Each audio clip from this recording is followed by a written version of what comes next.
I say, YouTube. Good morning, good morning. It's a dark, early morning for the boy, you hear me? If it's your first time rocking with the boy, I'll be the KINGSPR33. That be me, King Spree. And you locked in with the real estate team. Reporting live from Savannah, Georgia. Decatur, where it's crazy. Or whatever Lloyd said. And baby, you just getting ready for the summer. Memorial Day around the corner. And you just want that mixtape to drop. Girl, I promise it's coming soon. And you gonna love it.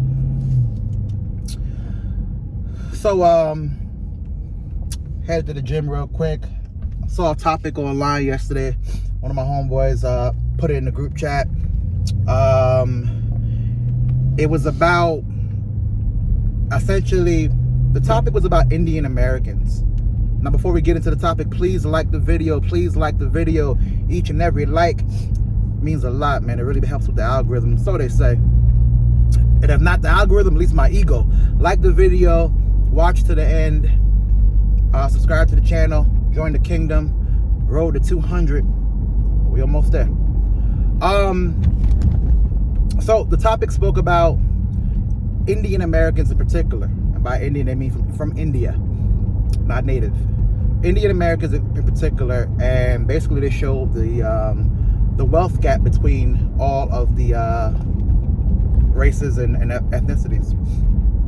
Now, of course, unfortunately, Black African Americans were at the bottom, literally, and Indian Americans or Indians were at the top.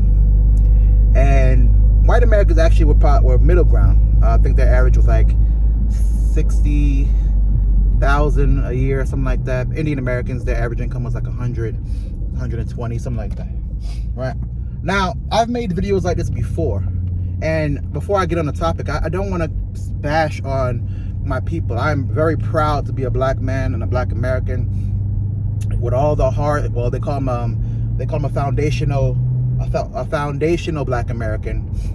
I'm very proud to be one. And even with all the hardships that happen and we go through, I wouldn't choose any other race to be but Black. I love what we represent. I love who I am. And I'm trying to push forward, at least in my world and with my people that I know, my family, to push the culture forward. But I still want to get into the topic because I think it's a great talking point, and I've had this conversation with my peers before. So we see African Americans or foundational Black Americans at the bottom of the scale, and we see Indian Americans at the top. And some of the notes or some of the topics and speaking points and highlights they have for Indian Americans and why they're so successful is because, one, work ethic, the value of a dollar, the value of starting a business, the value of working every day, family. The moms and dads really sacrifice themselves to make sure that the next generation can grow up to be the best version of themselves that they can be, thus continuing the lineage of success. They also spoke about education and how that's at the forefront, but not just any education, not just going to school for economics or going to school for business or going to school for literature, but going to school for something that's in STEM, science, technology, engineering, and math. Crazy, because back in the day you would thought the M would have been for medical, but that was something they just preached to us to get us to take care of them eventually. But either way, these were the things that were said, and there were other things too. They spoke about how the Indian American and a lot of cultures too, Asian as well, but Indian American, they're going to be in the kid's life from birth forever, but they're going to support them from birth until they go and get married. And even when they go and get married, they're still going to be there emotionally, physically, the best they can, and financially if need be. They spoke about just all these things that were done, and I'm sure there's some negatives too, but a lot of the things that were done to ensure that their kids that eventually will become adults were able to grow to be the best versions of themselves. And one of the reasons that the Black culture is at the bottom ring when it comes to finances. Now, let's not mistake something. It is a fact, whether you want to believe it or not, whether you want to do the research or not, whether you care to even know or not. It is a fact that a big reason why foundational Black Americans are at the bottom of this totem pole, or bottom of this financial structure, is because there are laws still today and rules put in place to keep us from gaining education and finances. From zoning to redlining, Jim Crow law, so on and so on. There are things put in place to keep us out of the loop. That's a fact. Systemic racism is a fact. No debate about that. You gotta go debate with your mother. There's no debate about that. I don't care what comments are here, what dislikes are here. It's a fact. So that's one big reason. But another reason too is a lot of self-imposed stuff. Because of marketing, because of our own decisions, because of how we grow up, our values are not based in making sure the next generation is secure. Our values are based selfishly and ignorantly on trying to live the best version of our lives currently. A lot of young urban mothers, whether Black or Latin, but mostly a lot of Black women, young girls, they're focused, even when they have kids, to drop the kids off at grandma's while they go run the streets, while they go live their life as if they're still teenagers, right? And unfortunately too, a lot of our parents from the generation of being able to have a pension or work 30 years and retire, Generation X, I believe that they are. A lot of that generation, right after baby boomers, a lot of that generation, they're very selfish in how they think. Black parents are very selfish in how they think. Now, that's not to be confused with Caribbean parents, which Caribbean parents seem to be, based on my experiences of talking to friends, they seem to be a lot more supportive. But Black parents really do look at you like, once you start getting 13, 14, 15, this is all a favor they're doing for you. And they'll let you know about it. And then once you pass 18, you should be out their house. And the concept of that is so ridiculous, because an 18-year-old boy or girl, but especially a man, is not prepared to go into the world and take care of business at a high level, or at any level, to be honest. They're just getting to the point where they can understand what adulting is, and not even really. And to expect, and then especially if you didn't set your kid up for success. Like, I take my own example as an example. My mother really looks at it like, oh, you're supposed to be able to do these things. But you never taught anybody about finances. You never taught anybody about education. All you said was go to school. That's it. You say real arbitrary and vague terms and expect people to just figure it out and master it. And one time we had a conversation, her example was like Jay-Z and Diddy. And I was like, that's an anomaly, number one. Number two, you didn't do that. You're saying things that you didn't do.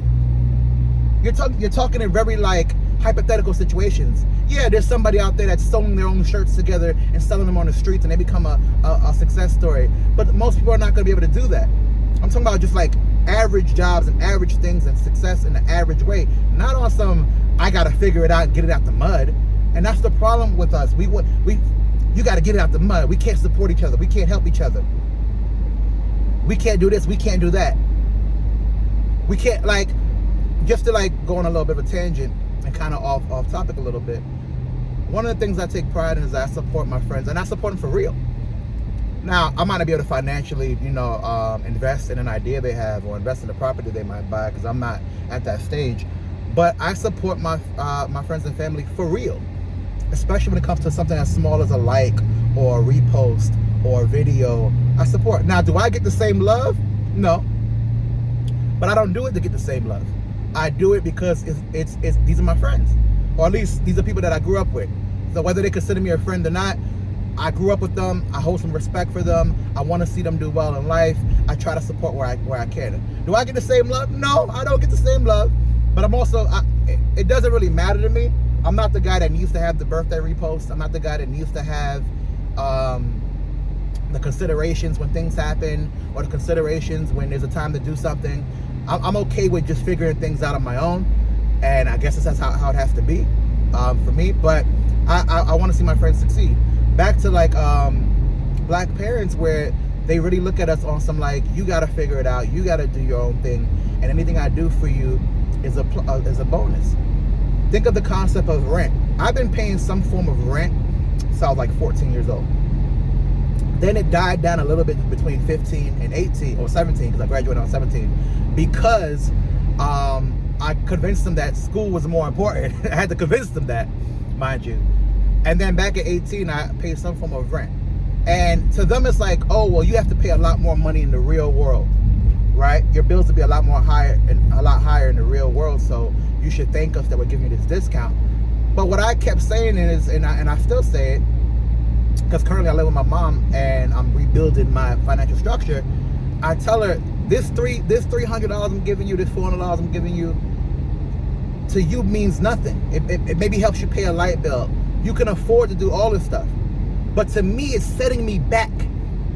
In a lot of cases, it's 20-30% of what I'm making every 2 weeks. It's setting me back. I'm already dealing with the shame of living with my mother at the age 36. I also now have to give you rent money that's setting me back. You're looking at it as like you got to pay for where you stay, but you're taking food out my mouth to feed yourself, and you're already full. All it does is put me to financially stricken me. So it's bad enough that you haven't set me up with anything financially. You haven't set me up with the education. There's nothing, when the time comes, there's nothing left for us to really divvy up. There's no property, no land, there's no house, there's no nothing. But now you also want me to pay to stay with my mom. I've told friends this same thing, and they looked at me and said, your mom's charging you to live with you? Live with her? Yeah, she is. And this has been a thing. It's not a new thing. This has been a thing. And I had to talk down the price. It was higher than that. And it's like, you're cutting your nose to spite your face, and it don't make sense. And like I've said in other videos, what a lot of parents, period, but especially black parents, don't understand is that an investment in your children is really just an investment in you. Because when the time comes, who do you think is going to be taking care of you? As much as black parents like to believe, especially my mom, oh, I would do it all myself. I don't need anybody, which is very backwards mindset. When the time comes, you're going to be forced to rely on your kids. That's it. And at the end of the day, that's all you really have. But it doesn't really seep through their mind like that. So when I see an article about other races being higher up the ladder than we are, it doesn't surprise me at all, just because of our thinking. And I've always thought this, like, especially as I started getting educated on Black American history, and educated on finances, and educated on just how life really works, right? Really diving into that matrix, you hear me? I've started seeing that, like, there are some traits that we have, especially when I moved to Savannah, Georgia, that it's just like the education level is low, the thought processes are really off. Their mindset is just really on a selfish tip. Now, that's not to say as a black person, black kid, especially as a millennial, you shouldn't be trying to figure it out, and many do figure it out. But why would you have to? You should work. I wake up every morning, 3 a.m, except on Sundays. I hit the gym, I do my studying, I do my research, I'm trying to pay off debt so I can buy my first property, I'm going back to school for nursing to change my career, and then when I'm done with that, I'm gonna be doing traveling as well as going to Cali. So I'm on pace to do what I gotta do. You hear me? But it's like, I have to do all these things and get no support, whether financially or otherwise. But then you look at me like I'm not doing enough. And this is a problem that we have. This is a problem that a lot of the culture has, where it's a very selfish mindset. We see Quavo, LeBron, I don't know why I put Quavo and LeBron in the same sentence, but we see the people that are higher up there, Drake, so on and so on, and we think, oh, the only measure of success is that. So if you don't have a talent where you could dribble the ball, rap a lyric, sing a song, act a script, then you can't partake in the success. And it's unfortunate, because another conversation with my mom, it's crazy, like the mindset is so crazy. She was talking about how, at this age, y'all should be taking care of me. And I said, but how?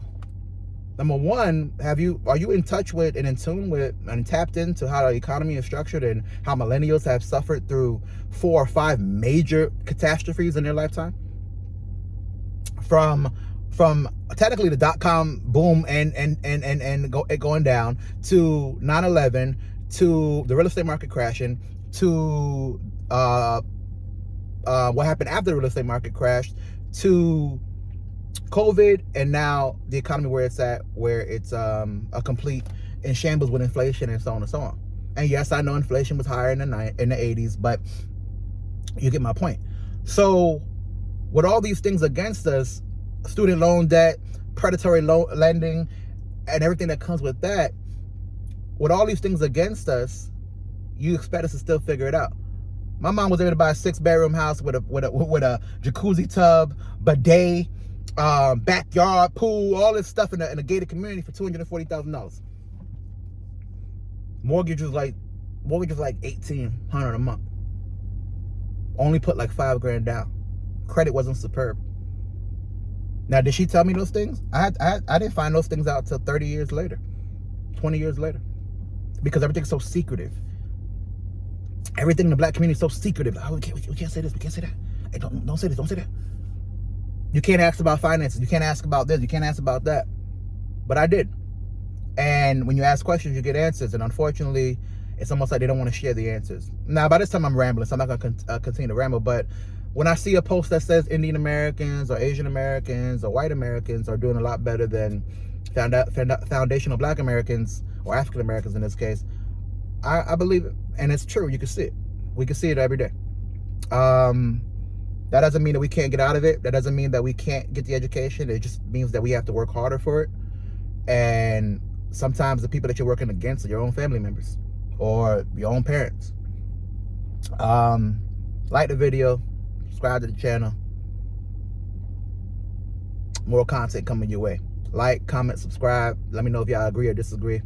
Or if you don't like the video, don't like the topic, dislike, do what you got to do. Or don't, just click off the video. Don't fuck with it. It's been a message brought to you by the good people over here at Spree ENT. It's going to all make sense real soon.